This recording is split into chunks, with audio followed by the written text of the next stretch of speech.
कौन ब्रह्मा का पिता है, कौन विष्णु की मां, शंकर का दादा कौन है, हमको दे बता।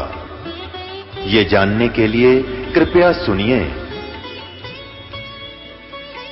जगत गुरु तत्वदर्शी संत रामपाल जी महाराज के अमृत वचन सर्व पवित्र धर्मों के पवित्र शास्त्रों के आधार पर। सत साहिब दर्शकों, मनुष्य भगवान को पाने के लिए ना जाने क्या क्या नहीं करता है।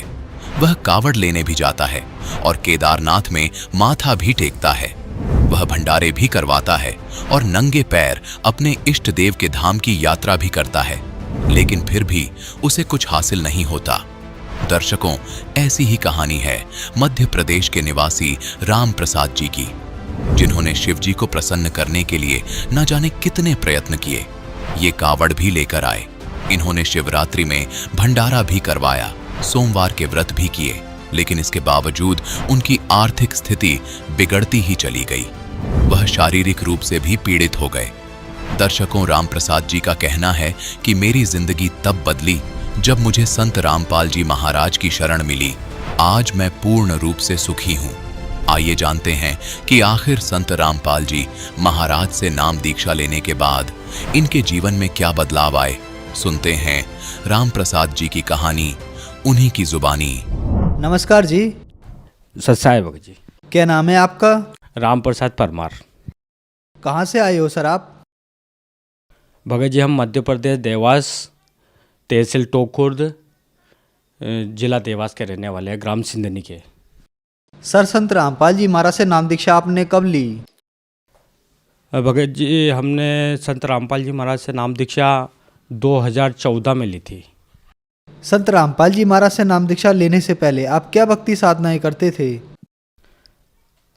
सर, हम संत रामपाल जी महाराज की शरण में आने से पहले शिव जी को अपना इष्ट मानते थे, सबसे बड़ी शक्ति मानते थे और उन्हीं की भक्ति करते थे। उनकी भक्ति में हम इतने लीन हो चुके थे कि हमने हमारे हाथ में उनको भी गोदा भी रखा था। और उनकी भक्ति में, जैसे हमारे इधर बताते हैं कि वो सांड छोड़ते हैं, उसकी शादी करके गाय से, उसको भी छोड़ रखा था। उसके बाद में कावड़ यात्रा लेके जाते थे। कावड़ यात्रा के बाद में हर शिवरात्रि के दिन हमारे यहाँ पे एक गांव है, बिलावली गांव, वहाँ पे बहुत बड़ा मेला लगता है, वहाँ पर हम भंडारा करवाते थे। और 9 साल तक अखंड ज्योत जला रखी है हमने माता जी की।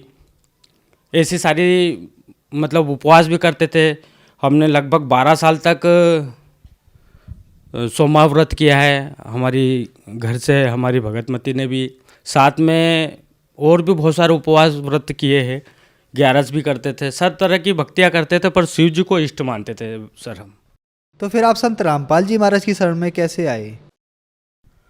हाँ सर जी, ये हम इतनी सारी भक्ति में लगे हुए थे, घर पे दूसरा कोई वेस्टेज खर्चा भी नहीं था। हैरान थे कि हम इतनी सारी वेस्टेज खर्चा भी नहीं करते हैं, घर की अच्छी इनकम है। मैं मोटर वाइंडिंग का काम भी करता हूँ, मैजिक भी चलती है, घर की मैजिक अटैच है स्कूल में, और खेती भी आती है, पर बरकत नहीं हो पाती थी। मतलब इतनी हालत डाउन हो चुकी थी कि हम हमारे मेन फ्रंट दरवाजे जो ख़राब है घर का, वो ही नहीं बदल पा रहे थे। तो कर्जा हो गया बहुत सारी। हमारे गांव के भगत भी है और मित्र भी थे वो हमारे, उनके माध्यम से हमें रामपाल जी महाराज की जानकारी मिली कि वो सारे दुख दूर कर देते हैं, कर्जा बीमारी भी कर देते हैं दूर। तो हमने सोचा अगर ऐसा होता है तो मैं बहुत कर्जे में लीन हो चुका हूँ, मेरी ज़मीन बिकने की स्टेप में आ चुकी है। तो उन्होंने बताया कि तुमको अगर भरोसा हो रामपाल जी महाराज पर तो आप उनसे मन में कोई प्रार्थना कर लो। मेरे को कर्जा देने के लिए सिर्फ वो एक ही लास्ट बची थी, प्लाट था मेरा। अगर ये बिक जाता है तो ये जो लोग परेशान कर रहे हैं ये मुझे भी परेशान नहीं करेंगे। तो इसलिए मैंने मन में संत रामपाल जी महाराज से मतलब मन ही मन इच्छा करी कि हे परमात्मा, अगर तुम धरती पर आए हो तो आप मेरा ये प्लाट बिकवा दो, मैं आपके शरण में आऊँगा और आपसे नाम दीक्षा लूँगा। इस आधार पर मैंने मन में संत रामपाल जी महाराज से प्रार्थना करी। उसके बाद में सर जी 3 दिन में ही वो प्लाट मेरा बिक गया। हम सतलोक आश्रम बरवाला गए और गुरुजी संत रामपाल जी महाराज से हमने फिर नाम दीक्षा ली। सर, संत रामपाल जी महाराज से नाम दीक्षा लेने के बाद क्या आपको भी कोई लाभ प्राप्त हुए? जी, संत रामपाल जी महाराज से नाम दीक्षा के बाद तो ठीक है, हमने तो सिर्फ उनको परमात्मा माना। मतलब हमने हमारे दुख, जो सबसे बड़ी समस्या थी मेरा कर्जा, वो नाम ना लेने से पहले ही उनको हमने प्रार्थना लगाई थी, जो मेरा 3 दिन में काम हो गया।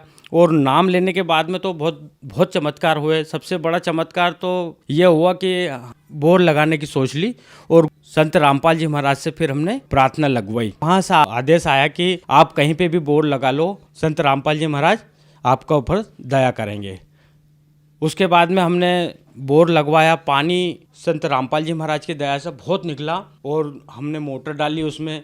और भगत जी, मोटर डालने के बाद में एक ऐसा चमत्कार हुआ कि ये मोटर हमने डाल के हमने फिर करंट लगाना चाहा मोटर को चालू करने के लिए। तो हमने खंभे से तीनों तार फैलाकर स्टार्टर जो भी लाइट की सारी व्यवस्था चालू करने के लिए हमने लगाई।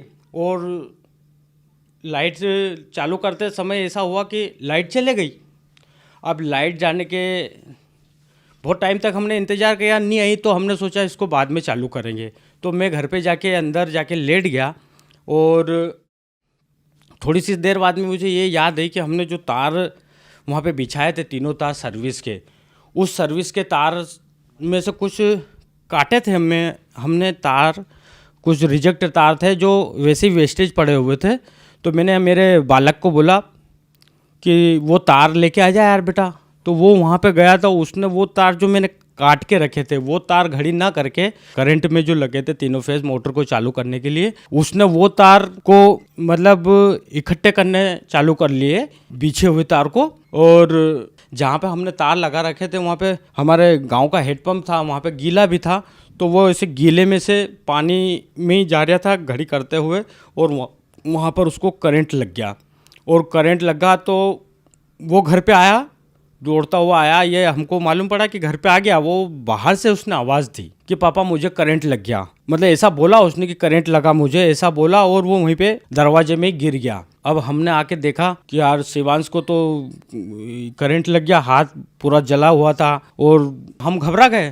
पहले क्या है कि हम हमारे घर में ना आठम पूछते थे हम। मेरे मन में ये विचार आ गया कि यार अपन ने जो गुरुजी से नाम दीक्षा ली और ये जो आठम पूछने का काम अपन ने बंद कर दिया, तो ये दुनिया, हमको तो गुरुजी पे तो पूरा भरोसा था, संत रामपाल जी महाराज पे तो पूरा भरोसा था कि वो ही सब कुछ करने वाले हैं और माता दुर्गा जी कुछ नहीं कर पाएगी, ये हमको भरोसा था। बाकी गांव वालों के डर से और परिवार वालों के मतलब इनकी ताने की वजह से मेरे मन में ऐसा विचार आया कि अब क्या होएगा। और ऐसे ही वहीं से मैंने मेरे गुरुजी संत रामपाल जी महाराज को याद किया और कहा कि हे परमात्मा, अब मैं दुनिया वालों को क्या जवाब दूंगा। जैसे ही मैंने गुरुजी को मन में मैंने याद किया, ऐसे ही बालक खड़ा होके बोलने लगा कि पापा मुझे करंट लग गया था, तुमने जो मेरे को तार घड़ी करने को बोला था, वो तार में घड़ी कर रहा था, उसमें तो करंट आ गया और वो करंट मुझे लग गया और करंट मेरे को पूरे शरीर में झंझनाहट छूट रही थी। मैं मतलब चिल्ला रहा था पापा पापा,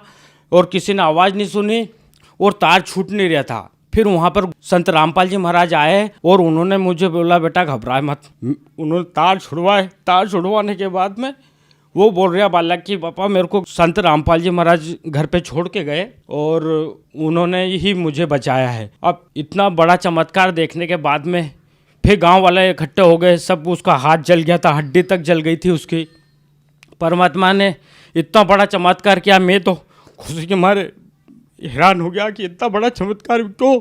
उसके पहले भी हमारे गांव में 3 दिन पहले ही एक छोटा सा बालक था, वो भी 8-9 साल का था, उसको भी 3 दिन पहले ही करंट से मरा था। वो मतलब उसको तो सिर्फ हल्का सा पाँव में करंट लगा था, हल्का सा छाला हुआ था सिर, जो वो देवास तक नहीं जा पाया और वो 3 दिन पहले ही मरा था। और वो गांव वाले बड़े हैरान थे कि एक बालक को सिर्फ छाले बरोबर करंट लगा है और इसको तो 3 जगह पूरा हाथ जल गया है, अंगुली जल गई है, फिर भी इतना बड़ा चमत्कार कैसे हो सकता है। सर जी, ये हमारा बेटा भी आया हुआ है साथ में, आपको देखना तो भले से आप देख सकते हो। सर जी, ये हमारा बेटा है, इसको 3 फेस में से 1 फेस तो ये यहाँ लगा हुआ था इसको, ये अब तो ठीक हो गया है। वैसे ये प्लेन हो गया, पूरे तो बहुत आधे इंच के लगभग गड्ढा हो गया था, जल के पूरा ख़त्म हो गया था।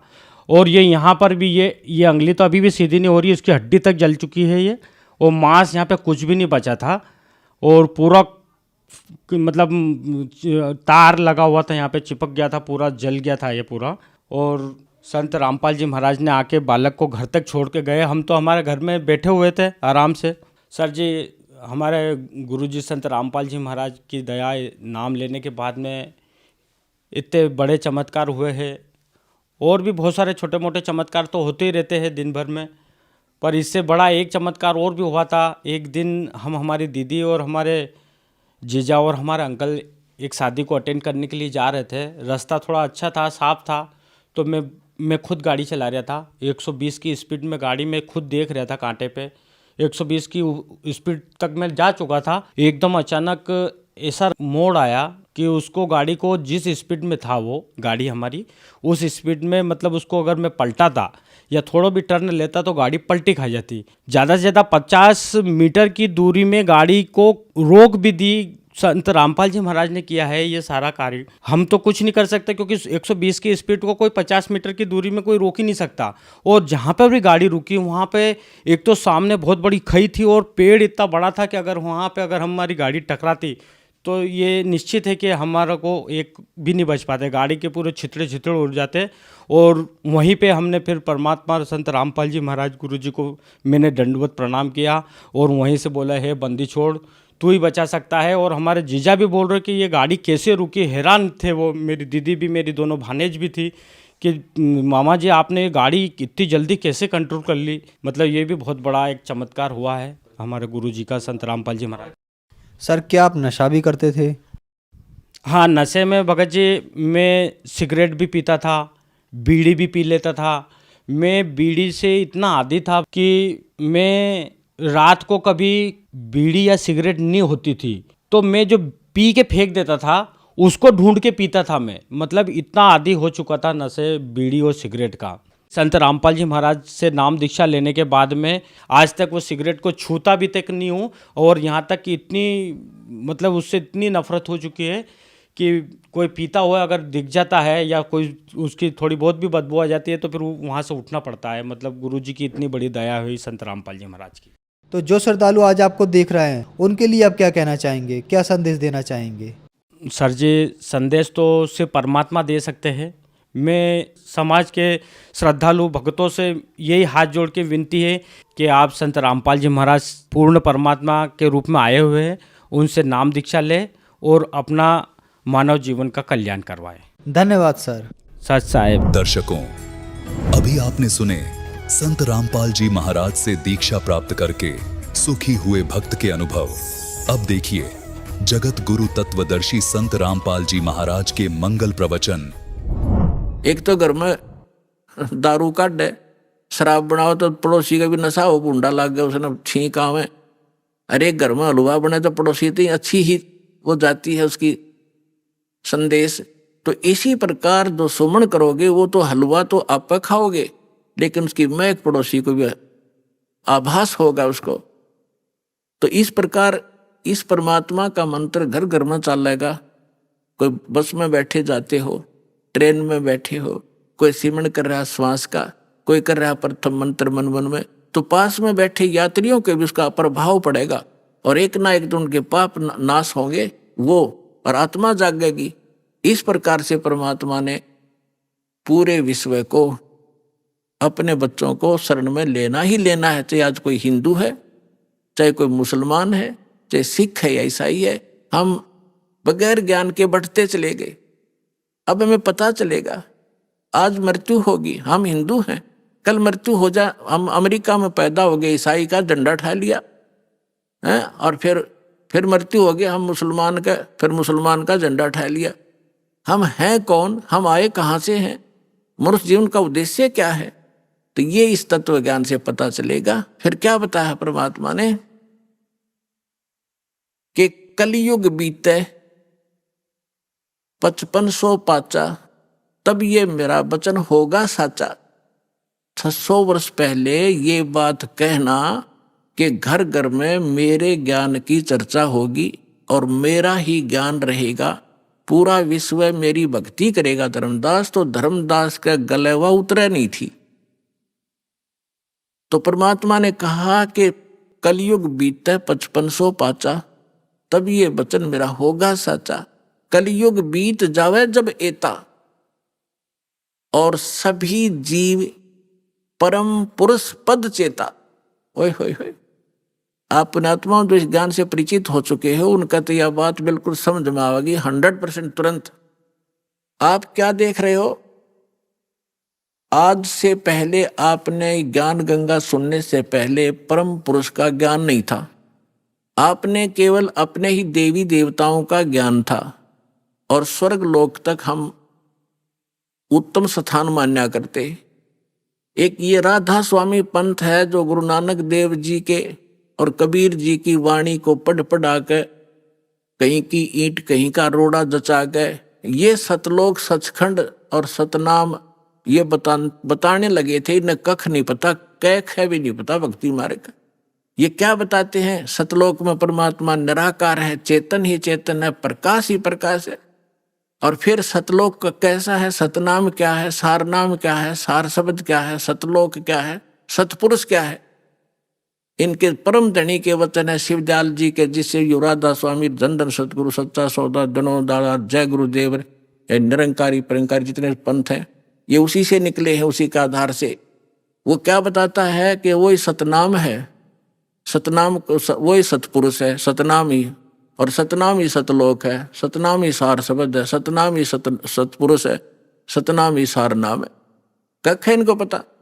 तो अब कहते हैं परमात्मा ने कहा है कि कलयुग बीत जावे जब एता, और सभी जीव परम पुरुष पद चेता। ओए है परम पुरुष, गीता जी अध्याय नंबर 15 के श्लोक नंबर 16 और 17 में 3 पुरुष हैं। एक सरपुरुष, यह ब्रह्म है किस ब्रह्मांड का स्वामी, और एक अक्षर पुरुष जो 7 संग ब्रह्मांड का मालिक है। ये दोनों परम पुरुष नहीं है। इसलिए गीता अध्याय नंबर 15 के श्लोक 17 में तुरंत कहा है कि उत्तम पुरुष है तू अन्य परमात्मा इति उदाहरते।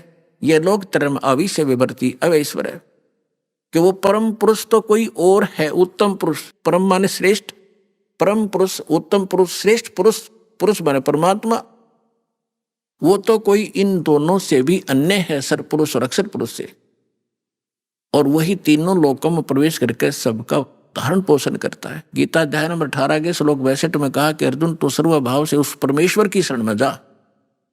एक ईश, एक ईश्वर, एक परमेश्वर। ईश ये सरपुरुष है और ईश्वर ये अक्षर पुरुष है। परमेश्वर वो परम अक्षर पुरुष है, परम अक्षर ब्रह्म है।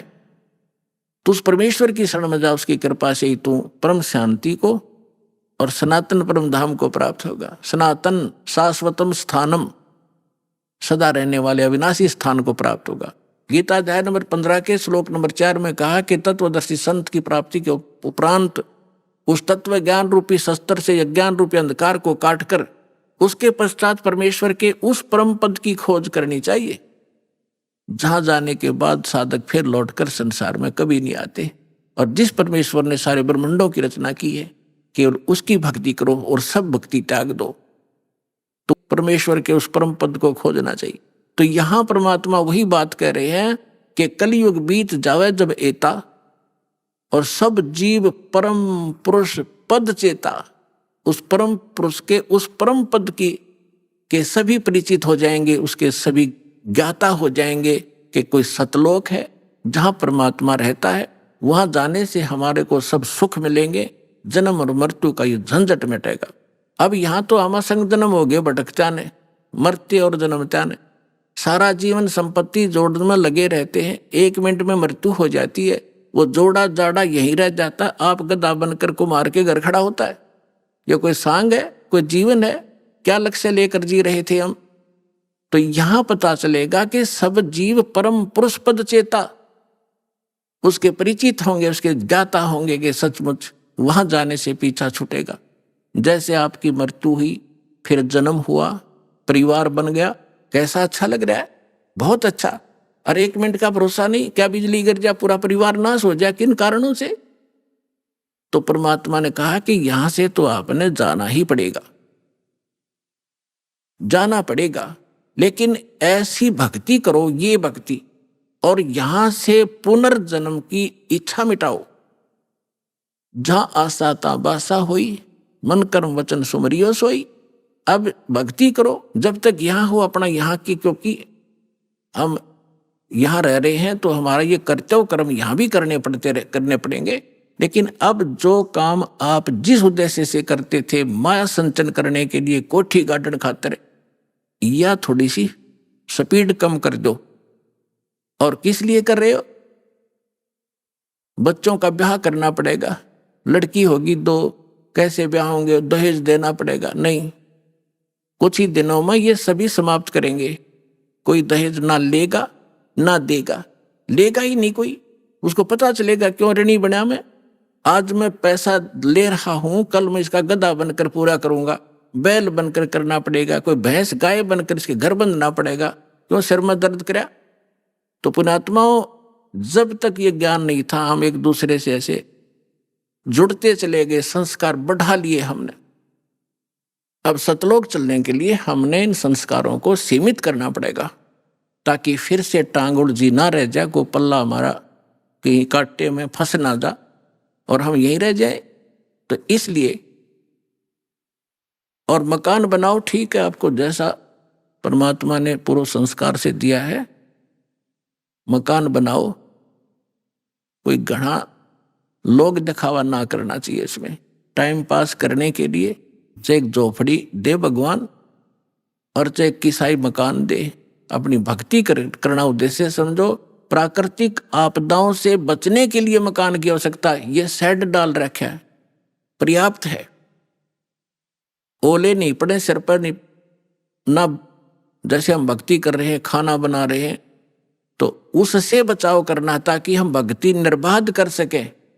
इसलिए मकान की आवश्यकता। प्राकृतिक आपदाएं हमें सीधा अटैक ना करें और हम भक्ति कर सके, इसलिए ये मकान और झूपड़ियों की आवश्यकता। ना अन्यथा चाहे यहाँ पर सोने का महल बना दे, एक आने का नहीं, वो व्यर्थ है। तो परमात्मा कहते हैं, राम रट दारिद्र भला और टूटी घर की छान। वो सुंदर महल किस काम के जहां भक्ति नहीं भगवान। राम रटत दारिद्र भला, दारिद्र माने बिल्कुल निर्धन, राम रटत निर्धन भला। और जिसकी छान भी चाहे थोड़ी बहुत कमजोर हो, टूट गई हो, थोड़ी फिर ला लेगा, ठीक कर लेगा फूस ला करके। और वो कंचन महल किस काम के, सुंदर महल किस काम के, जहां भक्ति नहीं भगवान। तो इसलिए आप जी को ये परमात्मा का ज्ञान दिया जाता है, ताकि आपका उद्देश्य, लक्ष्य जीवन का एकदम बदले, चेंज हो, और आपके प्रबल इच्छा हो कि हम सतलोक जाएंगे। और वहां अब इच्छा कब बनेगी? जब आपको दृढ़ विश्वास हो जाएगा कि सचमुच कोई ऐसा लोक है, और वहां जो सुविधा बताई जाती है, आपका ऐसा ही घर होगा, परिवार होगा। अब जो बच्चे आपके हैं और आपके संस्कार से जुड़े हैं और भक्ति कर रहे हैं, कोशिश करो, अगर आपको इनसे प्रेम है, इनमें लगाओ। ये तो ममता ऑटोमेटिक है, ये हैं भगवान के बच्चे, आपके नहीं है। लेकिन यहाँ संस्कार वश हमारे ये बने हैं, हमारे नियमित किए गए हैं, तो हमारा कर्तव्य बनता है इनको भगवान की भक्ति पर जरूर लावे। इनको भगवान की भक्ति पर लगाओगे, सच्ची भक्ति पर, तो फिर जब आप यहाँ से शरीर छोड़कर जाओगे वहां, फिर ये भी शरीर छोड़कर आएंगे वहीं, तो वहां भी आपका ऐसे ही एक परिवार बनेगा जैसा यहां बन गया। अब देखो पुण्यात्माओं, यहां सारे दुख हैं। गर्मी में गर्मी सतावे, सर्दी में सर्दी, और फ्लड आ जा तो घरों में भी पानी घुस जा, और भी ना जाने कितने कष्ट शरीर में हमारा लगे रहते हैं। कोढ़ हो गया, कैंसर हो गया, अंधा हो गया, आंख फूट गई। लेकिन हम इतने ढीठ हैं, यदि हमारी मृत्यु ना हो तो इन दुखा ने भी कोई नहीं गिने। हमने मृत्यु का दुख मान रखा है, और यह मृत्यु कंपलसरी। यहाँ पर सारे दुख दे के भी मृत्यु होगी।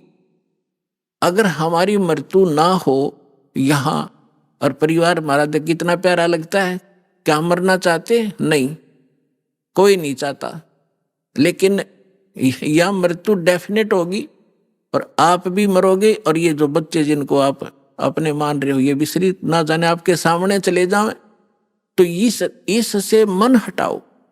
आप वहां जाओगे सतलोक में, आपका शरीर ऐसा होगा कभी वृद्ध नहीं होगे, जरा नहीं होगा, जरा माने वृद्ध अवस्था, और मृत्यु नहीं होगी, सदा युवा शरीर रहेगा।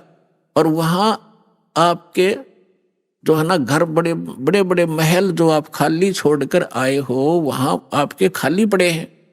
आप गलती से इस काल के साथ लगकर यहाँ आ गए। जिन्होंने ये सृष्टि रचना सुन रखी होगी उनको ये बातें आसानी से समझ में आ रही होंगी, लेकिन जिन्होंने सृष्टि रचना नहीं सुनी होगी फिर धीरे धीरे कभी सुनाएंगे।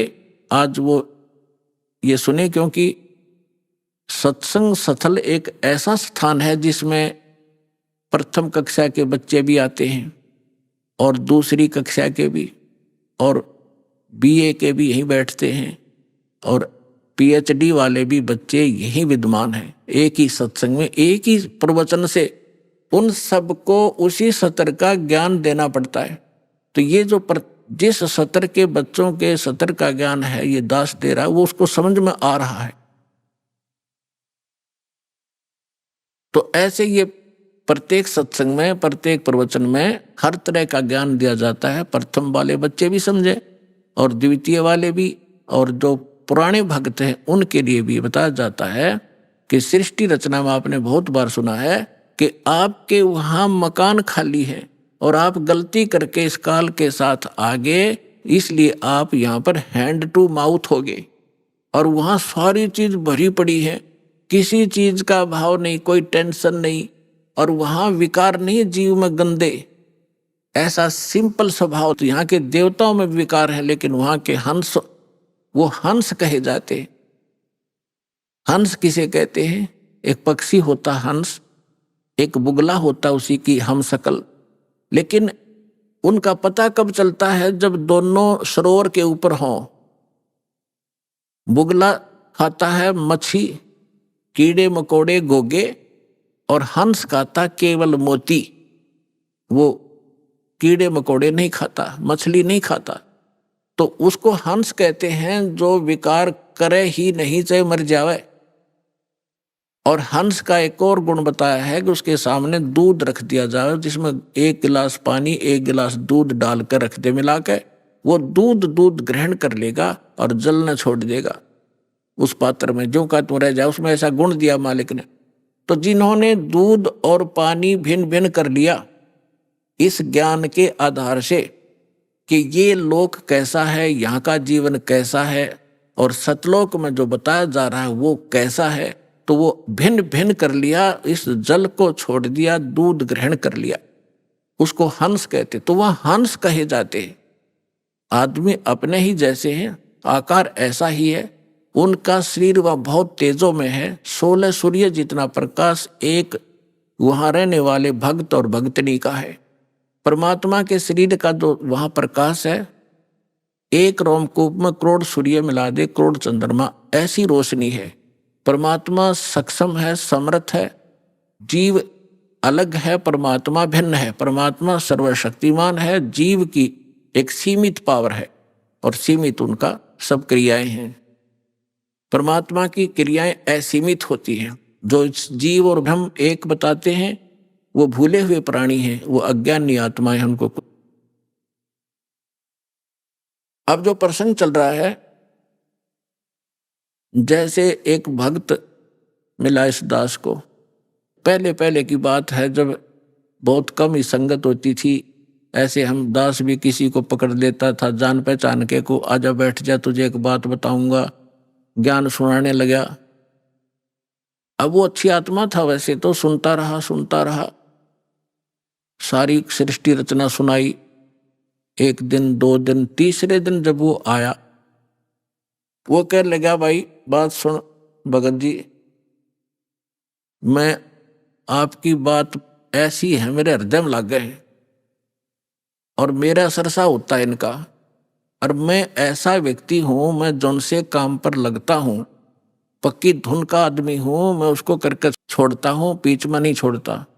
और मैं नाम लूँ को नहीं, मैं नहीं लूंगा आपसे मंत्र। माँ के बात भाई क्यों नहीं लेगा कि मैंने मंत्र ले लिया, मैं तो सर धड़की बाजी लगा कर काम किया करता हूँ और मैं भक्ति कर लूंगा और मैं चला जाऊंगा उड़ा जहाँ बता रहे हो कौन सा लोक है, सतलोक भी भूल गया, मैं वहाँ चला जाऊंगा और वहाँ कोई भी ना पाया तो मैंने अकेला बैठा रहूंगा। मैं नहीं जाऊं, मैं तो यहीं रहूंगा, मेरा दिल नहीं लगे। मैंने उसे कहा कि भले पुरुष एक बात बता, अब यहाँ तो क्या दिल लग रहा है आपका? मान ले तो गधा बन गया और सुअर बन गया तो क्या दिल लगा तेरा? ने बोला बढ़िया है, आते जाते दिखते तो रहेंगे, घूमते फिरते, दिल लगा रहेगा। बता ऐसी व्यक्ति गिरगी हमारी कि हमारा यही ठीक है, घूमते फिरते दिखे जाएंगे और यही ठीक सू, मैं वहां नहीं जाऊंगा।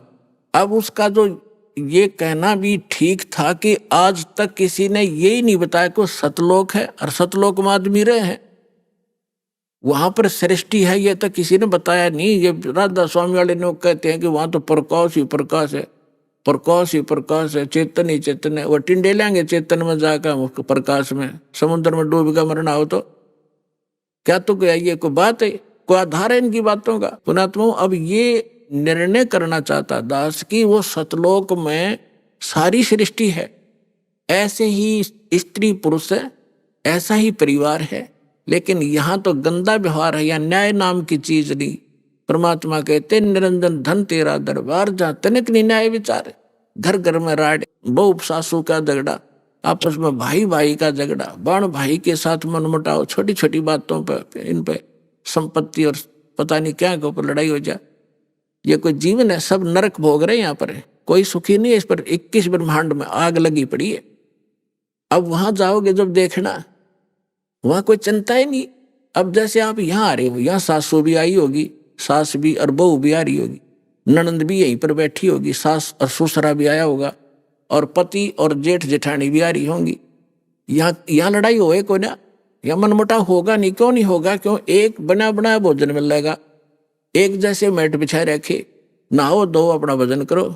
लड़ाई तो जब अगर तूने ये नहीं किया, तूने ये नहीं कहा, वहां नाश हो गया, फलाना गड़बड़ होगी, तो वहां जाकर कोई काम में को नहीं, सारी चीज उपलब्ध आपके सामने, तो वहां अपने ऑटोमेटिकली स्वभाव सुंदर बन जाता है। और वैसे वहां का जो मटेरियल है हमारे शरीर का, बॉडी का, उसमें ये दोष नहीं है।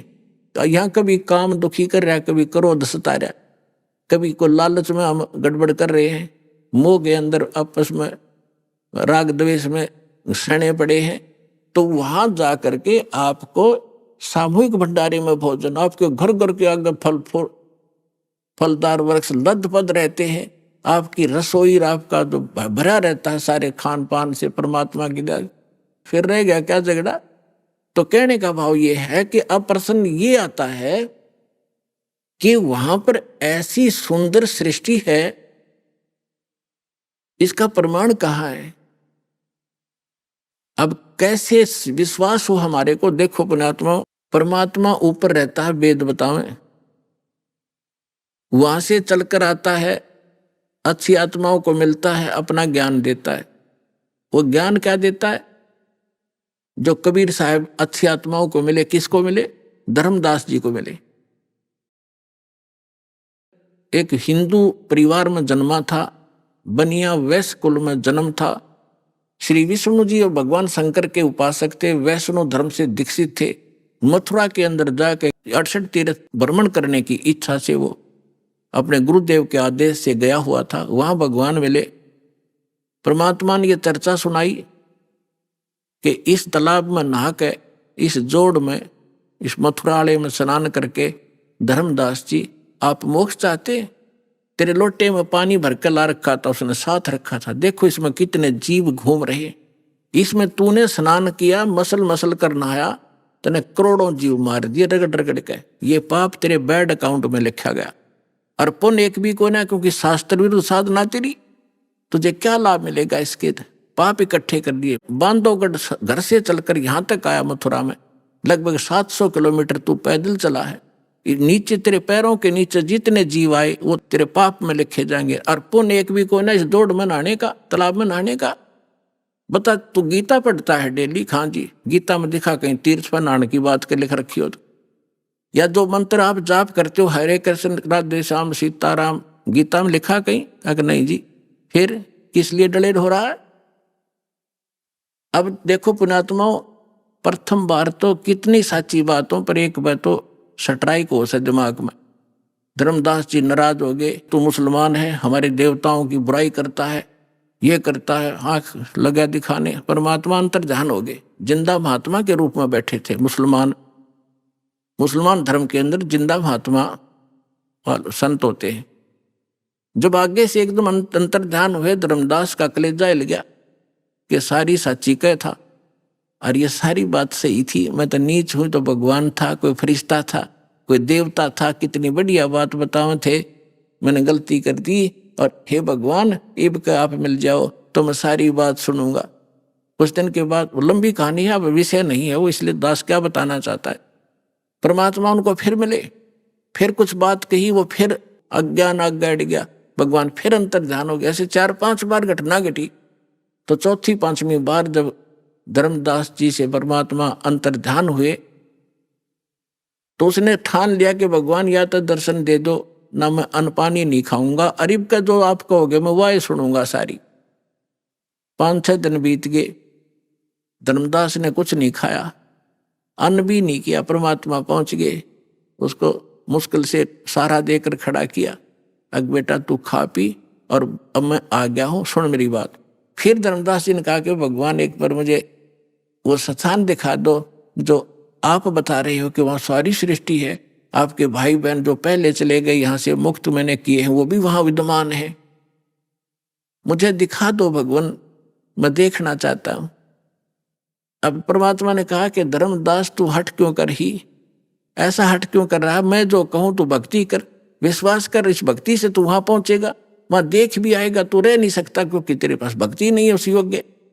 जैसे कोई बच्चा ट्रेनिंग कर रहा है डॉक्टर की और वो नो का मैंने डॉक्टर दिखा के लाओ, पहला हॉस्पिटल कहाँ सी है, अरे पहले ट्रेनिंग कर फिर उसमें नौकरी मिल जाएगी तेरे को, अब देख भी आओगा क्या डॉक्टर बन गया तू वहां जा करके। तो पहले अपनी भक्ति करो, जो ट्रेनिंग पूरी करो, फिर आपको नौकरी मिल जाएगी वहां पर। नहीं माना, मालिक भी चाहते थे गवाह बनाओ इसको, उसकी प्रबल इच्छा हुई एक बार दिखा दो दाता। परमात्मा लेकर गए ऊपर, नीचे जिंदा महात्मा के रूप में थे, उसी रूप में जाकर देखा कि वहां सारी सृष्टि नर और नारी भाई बहन सभी विद्यमान थे, सुंदर शरीर उनके, लंबे लंबे शरीर और बहुत हष्ट पुष्ट उनका तेजो में शरीर, और सब उनको प्यार से परमात्मा ने जाकर कहा कि इसको डबल रोल किया दाता ने, जो एक परमात्मा के जो उस राज दरबार के सामने गेट कीपर था। परमात्मा ने उसे कहा संकेत से कि इस भगत को भगवान के दर्शन करा लाओ। वो दूसरी साइड से ले गए, परमात्मा दूसरी साइड से जाकर सिंहासन पर विराजमान हो गए। लेकिन उस समय शरीर वही था, शकल वही थी, लेकिन शरीर से ऐसा नूर निकल रहा था, करोड़ सूर्य करोड़ चंद्रमा मिला देख रोमकूप में इतनी शोभा थी मालिक की। जब धर्मदास जी ने देखा कि ये तो यह भगवान जो नीचे जा रहा था जिंदा महात्मा के रूप में, कि तो वही परमात्मा है, तब देख के परमात्मा ने कहा जा भाई चल वापस। फिर वापस आया तो परमात्मा नीचे बैठे पाए। तब उसने कहा हे भगवान आपने आप ही मालिक को, आपने अपने आप को छुपा रखा है। अरे भगवान इतना सुंदर स्थान, जब वहां जब पहुंचा धर्मदास उसको वापस भेजने लगे, तब परमेश्वर से कहा भगवान मुझे यहीं रख लो, उस गंदे लोक में ना भेजो, वहां तो बुरा हाल है। अब वहां जाने के बाद आपको पता चलेगा आप कहाँ पड़े हो, कैसे लोक में रह रहे हो। तब धर्मदास जी ने याचना की, परमात्मा ने कहा बेटा ऐसा नहीं रह सकती, आप वापस जाओ, आपको ऐसा मंत्र दूंगा सतनाम और सारनाम, थोड़े ही भजन से आपकी गहनी भक्ति संग्रहित हो जाएगी। इसके विषय में आदरणीय गरीबदास साहिब जी को भी परमात्मा मिले थे, उन्होंने परमात्मा से परिचित होने के बाद क्या कहा है, सतनाम पालड़ रंग होरी हो, 14 लोक चढ़ावे राम रंग होरी हो, 3 लोक पास्यंग धर रंग होरी हो, तो ना तुले तुलाया राम रंग होरी हो। एक सतनाम का 2 अक्षर का मंत्र है, जिसमें एक ओम है, एक तत् गुप्त है। जिनको प्राप्त है उनको पता है। तो अनुपदेशी को ये मंत्र भूल के नहीं बताना, नहीं आपका नाम खंडित हो जाएगा। तो परमात्मा ने कहा कि एक श्वास उश्वास से एक मंत्र, जैसे आपने एक बाहर छोड़ा एक अंदर लिया, एक ये मंत्र पूरा बन गया। तो कहते हैं ये सत नाम का एक सिमरन एक पालड़े में रख दे तराजू के तखड़ी के, और 3 लोग पृथ्वी पाताल और स्वर्ग लोग धर दे पासेंग। पासेंग क्या होती है?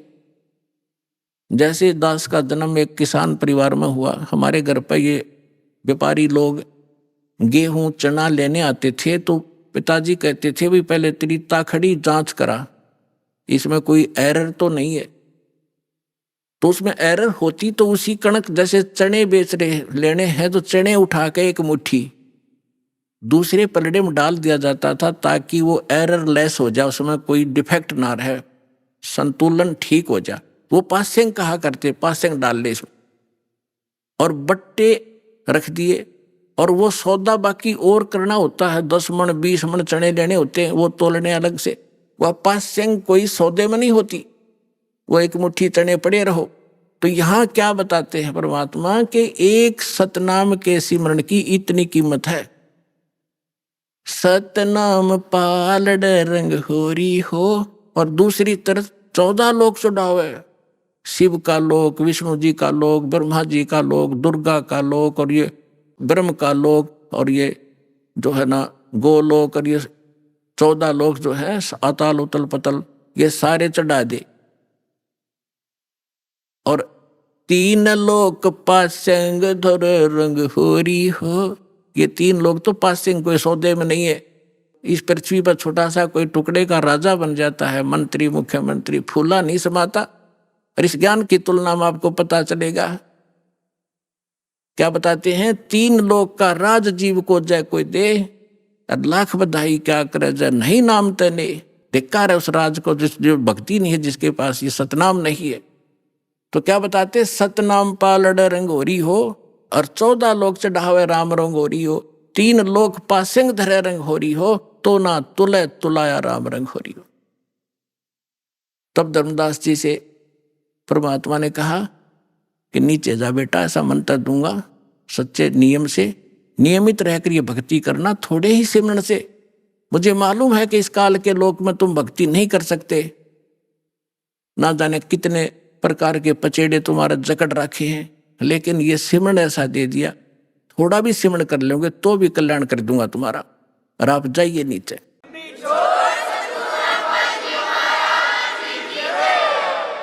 अब जो ही धर्मदास जी नीचे आए, सामने बैठे वही भगवान पाए, शरण पकड़कर अकुलाए कि हे भगवान, वहां आपकी ऐसी शोभा थी शरीर की, वो यहाँ क्यों गुप्त कर रखी है? तो परमात्मा ने कहा कि यदि मैं उसी तेजो युक्त, उस शोभा युक्त यहाँ आ जाऊं तो मेरे को कोई देख नहीं सकता, क्योंकि चरम दृष्टि उस प्रकाश को नहीं देख सकती। और फिर ये काल का कलेजा फिट जाए, अब तो उसको पता नहीं मैं कौन हूं, और उसको चिंता बनी रहती है कि इस प्राणी को सच्चा मार्ग ना मिल जाए। इसलिए इसने ना जाने कितने ये दूत छोड़ रखे हैं इस मेरे प्यारे आत्माओं को मिसगाइड करने के लिए। कोई कुछ बता रहा है भगवान की डेफिनेशन, कोई मंत्र कुछ बता रहा है, कोई साधना कुछ बता रहा है, इसने भट्ठा बैठा रखा है। इसलिए धर्मदास, मैं आपको ये सच्ची भक्ति बताने के लिए आया हूं। तो दास जो आपको बताना चाह रहा था, धर्मदास जी ने आके बताया। कबीर सागर में आपको बहुत बार दिखाया, फिर समयाने पर दिखाऊंगा। उसमें वहां ऐसी सृष्टि है, वहां पर सब भाई बहन जो पहले चले गए वहां ठाठ से रहते हैं, स्त्री पुरुष हैं, परिवार है, वहां सारे सुख हैं, सब सुख पदार्थ वहां पर उपलब्ध है। और पुण्यात्माओं, जिन महापुरुषों को परमात्मा मिले उन्होंने बताया। आदरणीय गरीबदास जी ने बताया, आदरणीय नानक साहब जी ने यही ज्ञान दिया। लेकिन जो गरीबदास जी ने जो विशेष रूप से ज्ञान दिया है, वो परमात्मा और इन सब महापुरुषों की अपनी एक गुप्त चाल थी। वैसे तो जितने भी महापुरुष वहां गए हैं उनको सबको सारा ही ज्ञान था, लेकिन बीच में उस ज्ञान को छुपा के रखना था। गरीबदास जी के माध्यम से ये पुनः जागृत करना था। तो गरीबदास जी ने अपनी वाणी में यही बताया है, अब इतना समय नहीं वो आपको मैं सुनाऊं, कि वहां सतलोक के अंदर ऐसी स्थिति है, ऐसा वहां पर रहन सहन है, वहां बाग बगीचे हैं, सदाबहार वृक्ष हैं, सारे सुख हैं, और वहां जाके तुम सदा सुखी रहोगे, सदा युवा बने रहोगे। वहां तुम्हारी मृत्यु नहीं होगी, तुम्हारा परिवार होगा। अभी आपने सुने संत रामपाल जी महाराज के मंगल प्रवचन। आइए अब सुनते हैं संत रामपाल जी महाराज से नाम दीक्षा लेकर सतभक्ति करके अद्भुत लाभ प्राप्त करने वाले अनुयायी के विचार। दर्शकों, ये कहानी है बजरंगी शर्मा जी की, जो बिहार के रहने वाले हैं। वह पहले नकली कबीर पंथ से जुड़कर उनके द्वारा बताई गई भक्ति साधना कर रहे थे, लेकिन बजरंगी जी को ऐसा क्या अनुभव हुआ कि एक कबीर पंथी संत को छोड़कर उन्होंने दूसरे कबीर पंथी संत की शरण ग्रहण की। साथ ही हम जानेंगे बजरंगी जी के जीवन में आए उन बदलावों के बारे में, जिनकी वजह से इनका विश्वास संत रामपाल जी महाराज पर पूरी तरह से दृढ़ हो गया। आइए सुनते हैं बजरंगी जी के जीवन परिवर्तन की कहानी उन्हीं की जुबानी। नमस्कार सर। नमस्कार सर, आपका क्या नाम है? मेरा नाम डॉक्टर बजरंगी शर्मा। सर, आप कहाँ से आए हैं? महादेवपुर प्रखंड रयौन और जिला बांका बिहार से आए हुए हैं। सर, आप क्या काम करते हैं? होम्योपैथी डॉक्टर से हूँ। सर, संत रामपाल जी महाराज जी से आपने नाम दीक्षा कब ली? 2 फरवरी 2013 में। संत रामपाल जी महाराज जी से नाम दीक्षा लेने से पहले आप क्या भक्ति साधना करते थे? मैं पहले पुराना कबीर पंथ समाज में था।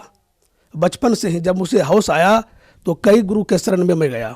इलाहाबाद के अभिलाष साहब थे, उनसे बहुत दिन तक नाम दीक्षा लेकर के भक्ति करते थे हम। इसके बाद फिर दूसरा पंथ कबीर साहब के पंथ से ही, पुराना कबीर पंथ से समाज से था, और धर्मस्वरूप साहब उनसे भी थे, और कोई 2-3 ठो नाम था जिससे हम नाम दान लेकर भक्ति कर रहे थे। सर, इतनी सारी भक्ति करते करते आपको क्या लाभ हुए? पहले तो मुझे कोई लाभ नहीं दिखाई पड़ रहा था।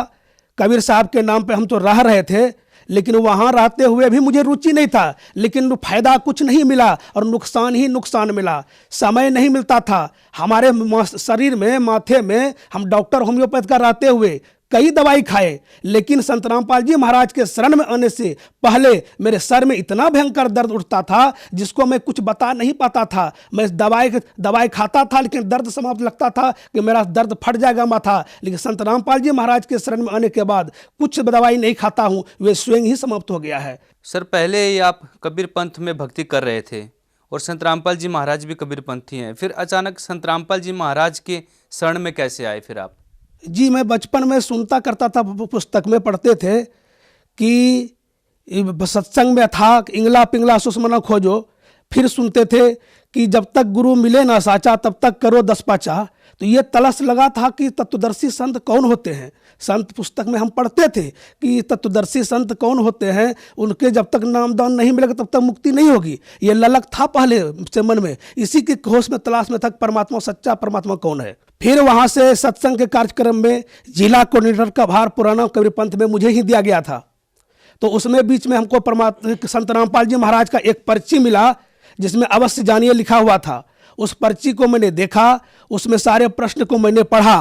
पहले भी हम सुनते थे कि अक्षर पुरुष पेड़ है, निरंजन बाकोदार, त्रिदेवा शाखा है, पात रूप संसार। लेकिन जब ये समझते थे, समझने के बाद भी देखे कि परमात्मा संत रामपाल जी महाराज के बारे में लिखे हुए हैं कि तेरे प्रश्नों का उत्तर जानने के लिए चैनल पर कार्यक्रम होता है। वो पर्ची को मैं लेके आया और उनको पढ़ करके चैनल पर सत्संग सुनना शुरू कर दिया। और सत्संग सुनते सुनते फिर संत रामपाल जी महाराज के शरण में आए और नामदान लेकर भक्ति करना शुरू किए। सर, उस पर्ची में ऐसा क्या लिखा था कि आपके जीवन में बदलाव आया, फिर आप संत रामपाल जी महाराज जी के शरण में आए? उसमें लिखी किस बात से आप प्रभावित हुए? उसमें मैं देखा कि मुक्ति पाना चाहता है तो तत्वदर्शी संत कौन है, कैसा है, कहाँ है, उनको जानने के लिए कार्यक्रम देखें और सुने।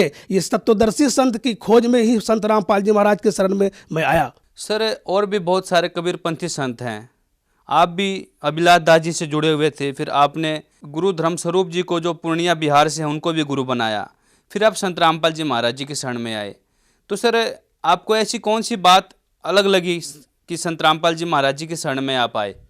जी महाराज, मैंने देखा कबीर साहब का तो नाम लिया करते थे, लेकिन अपने आप में सारी समस्या होती थी, अपने का आरती उतारते थे और सब कहते थे कि मैं ही ब्रह्म हूँ। इसी को जब खोजते थे, जब अब मैं ही ब्रह्म हूँ, तो कबीर परमात्मा जो आकर के संसार में ज्ञान फैलाया, तो कबीर साहब कौन थे? इनकी ज्ञान हम संतुष्टि नहीं हो पाते थे, जिसके चलते यही खोज थी कि ये कहते कि मैं ही गुरु हूँ, मैं ही सबको, सभी ब्रह्म ही जीव है। तो ये मन में तलक लगी हुई थी कि हकीकत में क्या है। इसके तलक के चलते जब देखे, मैंने सत्संग में सुने, संत रामपाल जी महाराज ने टीवी पर साफ साफ वेद पुराण सब में दिखा दिया कि देखो संसार में परमात्मा कौन है। इसलिए जब मैंने देख करके संतुष्ट हो गया, तब परमात्मा संत रामपाल जी महाराज के शरण में मैं आया। सर, संत रामपाल जी महाराज जी से जो भी श्रद्धालु जुड़ते हैं, उन्हें कोई ना कोई लाभ अवश्य होते हैं। आपको क्या लाभ हुए सर?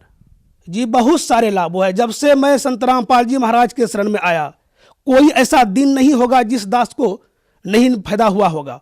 पहला मैं फायदा बताना चाहता हूं कि मेरा एक साथी है मेरे गांव के, वो हम बाइक से चल रहे थे और ऐसा कुछ काम था जो कि हम 11 बजे रात में कुछ अंधेरे में आ रहे थे मोटरसाइकिल से, और वही बाइक चला रहा था, मैं पीछे बैठा था और आगे का मोटरसाइकिल पीछे का चक्का पंक्चर हो गया।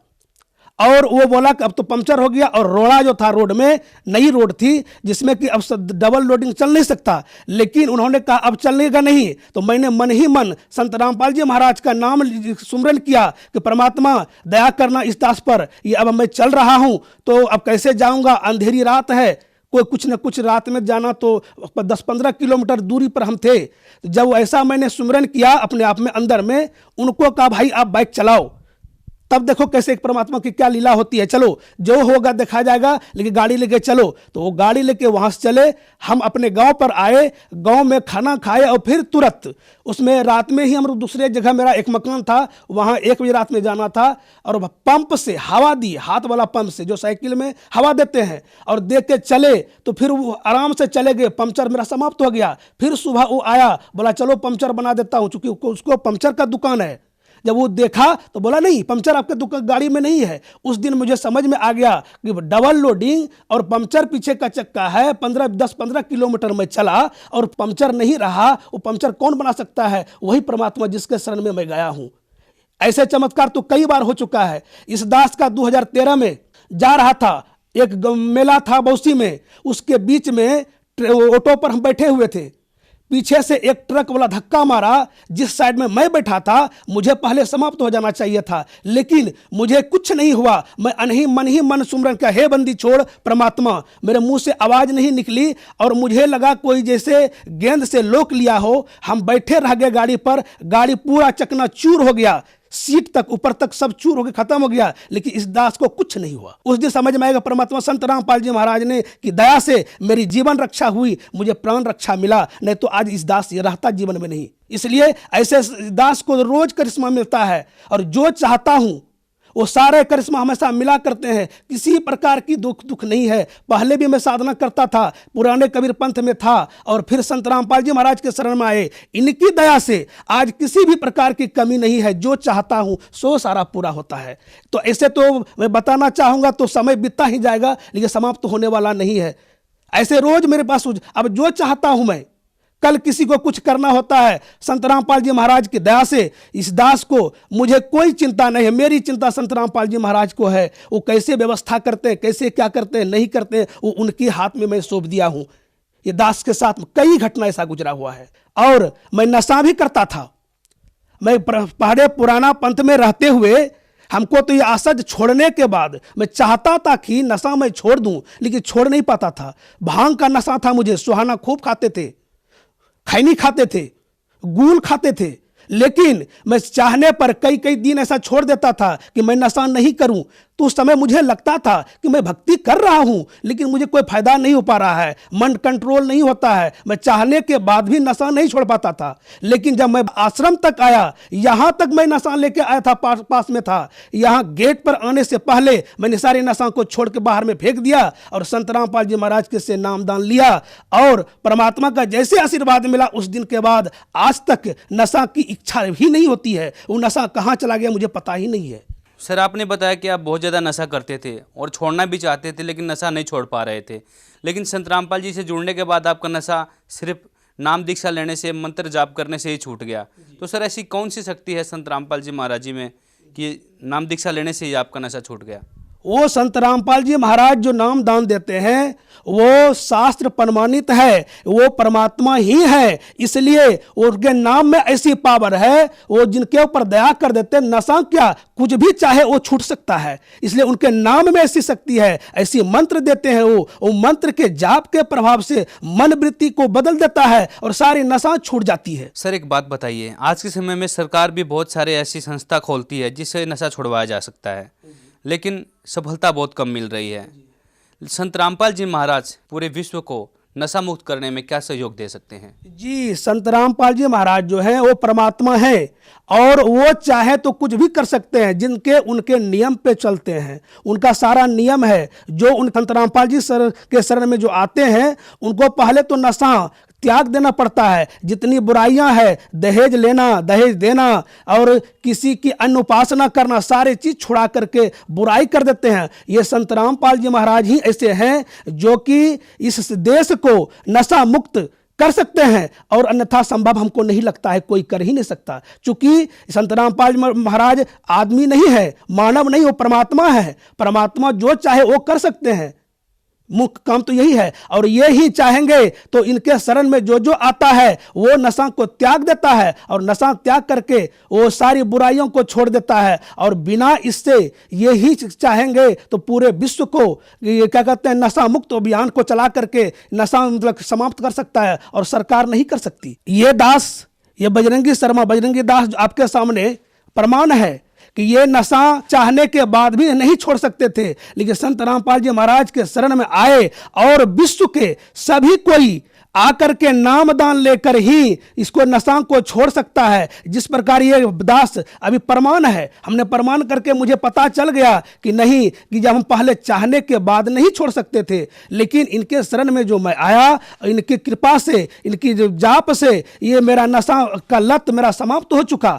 और ये मैं चाहता हूं कि पूरे विश्व इनके शरण में आकर के नाम दान लेकर भक्ति कर सकता है तो उनका नशा सारा छूट सकता है, उनका उजड़ा हुआ परिवार बच सकता है। मैं देखता हूं समाज में सारा बिखरा हुआ है, समाज किसी का पत्नी में प्रेम नहीं है, नशा पी करके परेशान कर देता है समाज वाले को, घर वाले को। लेकिन उनसे जो मुक्त होना चाहते हैं वो संत रामपाल जी महाराज के चरण में आकर के उनसे नाम दान लेकर के उनसे भक्ति करें, तभी से कल्याण हो सकता है, अन्यथा संभव नहीं है। सर, आज के समय में संत रामपाल जी महाराज की लोकप्रियता दिन प्रतिदिन बढ़ रही है, उनसे श्रद्धालु जुड़ रहे हैं, तो सर इसके पीछे क्या कारण है? इसलिए लोकप्रियता बढ़ते जा रहा है कि उनसे नामदान लेकर लोगों को फायदा होते जा रहा है, नशा छूट रहा है, उनकी लाइलाज बीमारी है भयंकर से भयंकर, कैंसर से कैंसर बीमारी, एड्स की बीमारी, लाखों प्रमाण है पूरे विश्व में जो उनसे छूटते जा रहा है। इसलिए लोकप्रियता लोग देख करके, अब समाज पढ़ा लिखा है, मूर्ख नहीं है, तो जो देखता है, जो समझता है, शास्त्रों में प्रमाणित देख लेता है कि वेद में, पुराण में, गीता में, बाइबिल में सारे प्रमाण दिए हुए हैं कि संसार में कबीर साहब भगवान है, ये सनातन धर्म, ये मुख्य भक्ति है, इस भक्ति को करनी चाहिए। इसलिए लोग देख करके मिलाते हैं और तुरंत संत रामपाल जी महाराज के शरण में आ रहे हैं और संख्या बढ़ते जा रहा है। इसलिए तो मैं सबसे प्रार्थना करूंगा कि विलंब ना करें, ये लोकप्रियता देखते बढ़ते इसलिए जा रहा है, समझिए, और अपना भी कल्याण कराइए। सर, जो श्रद्धालु आपको देख रहे हैं, आप उन्हें क्या संदेश देना चाहेंगे? जी, मैं पुराने कबीरपंथ समाज को और जो इस चैनल को देख रहे हैं उनको मैं प्रार्थना करता हूं कि आप नकली पंथ को छोड़ दीजिए। मैंने करके देख लिया और आकर के अपना जीवन कल्याण करवाना चाहते हैं तो चैनलों पर जो प्रोग्राम चलता है, जो आप लोग देख रहे हैं, नीचे पट्टी आती है, उन पर मोबाइल नंबर लिखा हुआ है आश्रम का, उस पर नंबर लगा करके और बात करके अपने क्षेत्र में जो नामदान स्थल है उनका पता करके नामदान स्थल पर जा करके और नामदान लेकर अपना कल्याण करावें। बहुत बहुत धन्यवाद सर। सत साहेब।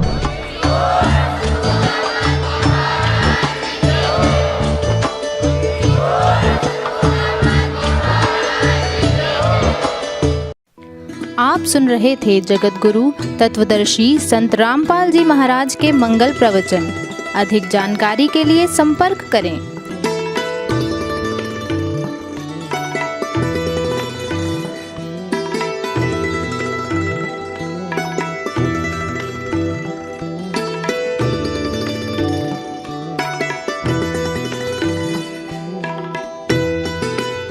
जगत गुरु तत्वदर्शी संत रामपाल जी महाराज जी के पावन सानिध्य में भक्ति की अलख जगाने तथा श्रद्धालुओं को सत्य भक्ति मार्ग का रास्ता दिखाने हेतु कनाडा के लोकप्रिय channel the TV NRI channel पर जगत गुरु तत्वदर्शी संत रामपाल जी महाराज जी के मंगल प्रवचनों का प्रसारण प्रतिदिन सुबह 7:30 बजे से 8:30 बजे तक तथा रात्रि 7:30 बजे से 8:30 बजे तक किया जा रहा है। इस सत्य भक्ति मार्ग को अपनाने के लिए अधिक से अधिक सत्संग प्रसारण देखें। इस सत्संग प्रवचन का सीधा प्रसारण संत रामपाल जी महाराज लाइव सत्संग YouTube चैनल और जगत गुरु संत रामपाल जी महाराज फेसबुक पेज पर भी देख सकते हैं।